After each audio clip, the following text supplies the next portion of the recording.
Gavin tore the red velvet coat from the old man's grip, the fabric ripping with a sound like a breaking bone. Snow swirled through the open loading dock doors, biting at Elias's exposed thermal undershirt.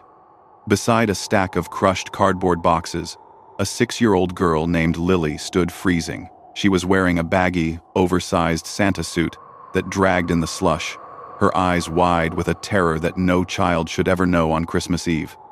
"You are finished, old man," Gavin spat, checking his diamond-encrusted watch. The time was 11:42 p.m. 18 minutes to midnight. "Get off my property before I have security throw you into a drift. And take that garbage with you." Gavin kicked a small, hand-carved wooden reindeer across the concrete floor. It skittered into a puddle of dirty oil. Elias did not look at the manager. He looked at Lily. He looked at the trembling chin of the little girl, who believed he was magic. But to understand why the owner of the city's largest shopping center was threatening a seasonal employee in a loading dock, we need to go back 48 hours. The Grand Oakhaven Mall was dying, though the shoppers didn't know it yet. The air inside smelled of stale cinnamon and desperate commerce. Elias sat on a plastic crate in the cramped dressing room assigned to Santa's helpers. His hands, stained with grease and wood varnish, moved with a surgical precision that contradicted his 70 years. He was not just putting on a costume. He was hiding. He swept the floors, fixed the escalators when they groaned, and oiled the hinges of doors that millions walked through without a second thought. But in December, he put on the beard. He put on the suit. And for a few weeks, he commanded the atrium. He held a small block of walnut wood. His pocket knife shaved off a curl of timber, revealing the flank of a reindeer. This was not a generic toy from the shelves upstairs. Elias had hollowed out the belly of the animal and inserted a tiny, brass gear mechanism he had salvaged from a discarded wristwatch. "This is for her," Elias whispered to the empty room. He wasn't speaking to a ghost. He was speaking to the memory of the mall itself. 30 years ago, this building had been a marvel of engineering, famous for the clockwork winter, a massive kinetic sculpture in the center of the atrium. But the new management, led by Gavin, had covered the beautiful gears with cheap digital screens and flashing LED advertisements. The door banged open. Gavin stood there, his suit sharp enough to cut glass, tapping a tablet. "The numbers are down, Elias," Gavin said, not looking up. "You're spending too much time talking to the brats. Move them along. 30 seconds per child. No stories. No magic tricks. We need turnover." Elias tucked the wooden reindeer into his deep pocket. "Children are not units of currency, Gavin. They are the reason we are here." Gavin laughed. A dry, humorless sound. "We are here to sell plastic to parents who feel guilty. Do your job, or I will find a hobo who will do it for a sandwich." Later that afternoon, the line for Santa stretched past the food court. Lily was near the front. She wasn't like the other children. She didn't have a list of expensive electronics. She wore a coat that was too thin for the season. And she held her father's hand tightly. Her father looked tired, his boots worn down at the heels. When Lily climbed onto Elias's lap, she didn't ask for a doll.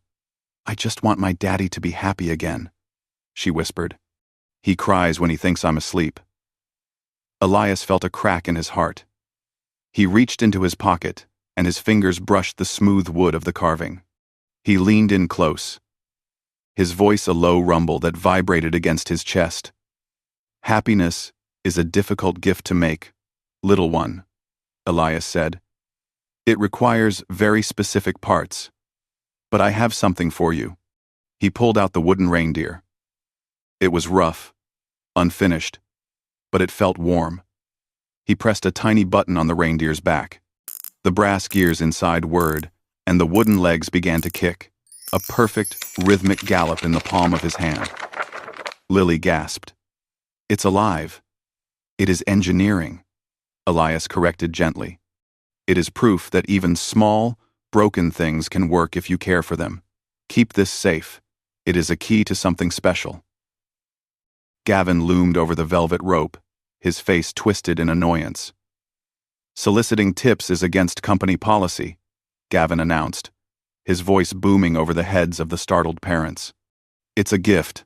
Elias stood up, the chair scraping loudly. Give it back to her. Gavin sneered and dropped the delicate mechanism into his jacket pocket, confiscated. Get back to work, Santa. Or go back to the gutter.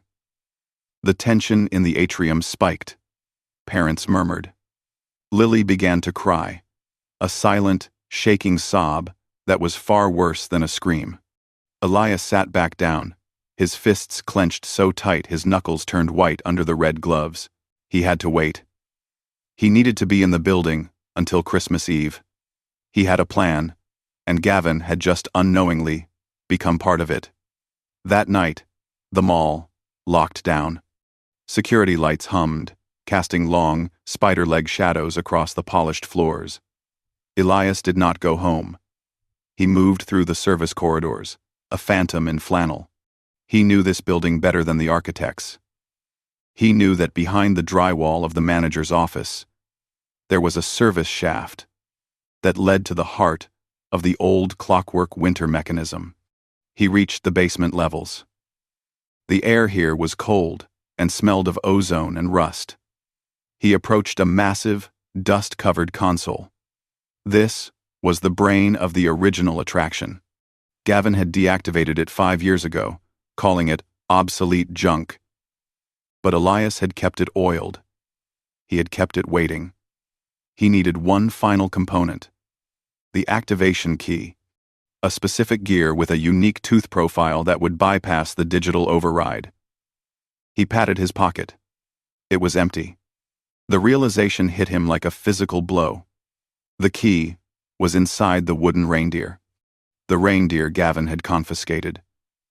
Elias leaned against the cold metal of the machine. He had built the reindeer not just as a toy, but as a fail-safe. Without it, the Grand Oak Haven Mall would remain a soulless box of screens. The next day, Christmas Eve, the atmosphere was electric with stress. Gavin was manic. He had organized a grand digital countdown for midnight. The massive LED screens, covering the old clock tower, were set to display a synchronized light show that would cost more than Elias made in a decade. Elias sat in the break room, defeated. The shift was over. He had failed. Then, the door opened. It was Lily. She was wearing a cheap polyester Santa suit that swallowed her small frame. She had snuck past security. Santa? She whispered. Elias looked up. Lily, what are you doing here? It's dangerous. I came to help you get the magic back, she said, pulling something from her pocket. The bad man. He threw it in the trash bin when he was yelling at his phone. I saw him. She held out her hand. Resting on her small, dirty palm was the wooden reindeer. One of its legs was chipped, but the brass heart was intact. Elias stared at the object. He looked at the girl. She had risked everything. Sneaking into the loading bay, diving into a dumpster, just to return a piece of wood. You found it, Elias breathed. She nodded. You said it was a key. Elias stood up. The exhaustion vanished from his posture. He took the reindeer. He didn't see a janitor in the mirror reflection anymore. He saw the chief engineer he used to be. Wait here, Elias commanded. When the lights go out, look up. Elias moved. He didn't walk. He marched. He bypassed the elevators and took the service stairs, taking them 2 at a time. He reached the atrium floor just as Gavin was starting his speech on the main stage. Ladies and gentlemen, Gavin shouted into the microphone, his smile tight and fake. Prepare for the future of Christmas. Elias slipped behind the massive curtain that hid the base of the old clock tower. He found the manual override port. It was rusted shut. He grabbed a heavy wrench from a nearby toolbox and smashed the corrosion away. Sparks showered down. The smell of burning dust filled the small space. Elias inserted the nose of the wooden reindeer into the keyway. It didn't fit. The wood was swollen from the slush. Outside, the crowd counted down. 10. 9. Elias gritted his teeth. He used the wrench to hammer the wooden toy into the steel slot. The wood splintered, but the brass gear inside locked into place. 6. 5. Elias grabbed the large iron lever connected to the gear. It hadn't been turned in years. He put his shoulder against it. He pushed with every ounce of strength in his tired body. 3. 2. Gavin raised his champagne glass. 1. Gavin pressed the button on his tablet to start the digital show. Nothing happened.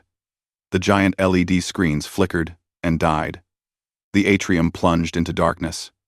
A collective gasp rose from the 1,000 shoppers. Gavin frantically tapped his screen. "Fix it!"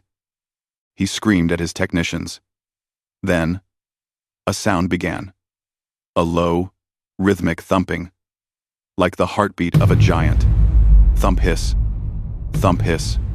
Slowly, the black screens began to retract, pulled apart by heavy chains.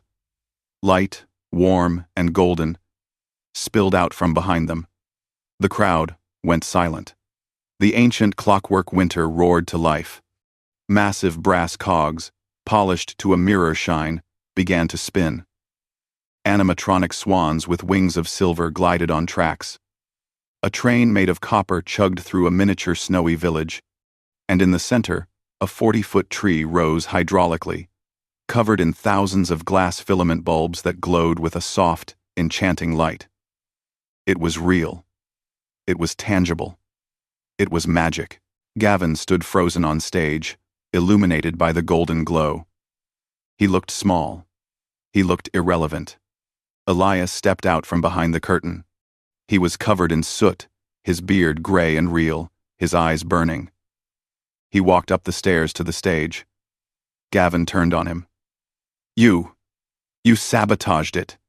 You ruined my show." "I fixed it," Elias said, his voice amplified by the acoustics of the silent room. "I restored the system.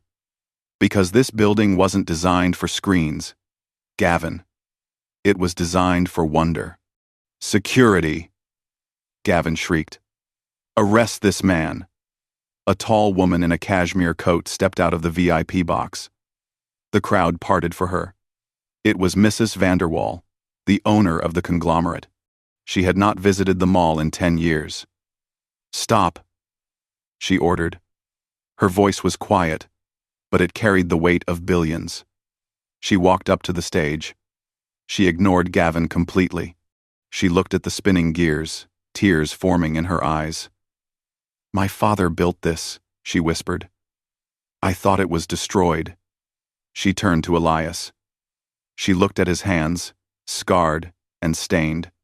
She looked at the ID badge, clipping his flannel shirt closed. "Who are you?" she asked.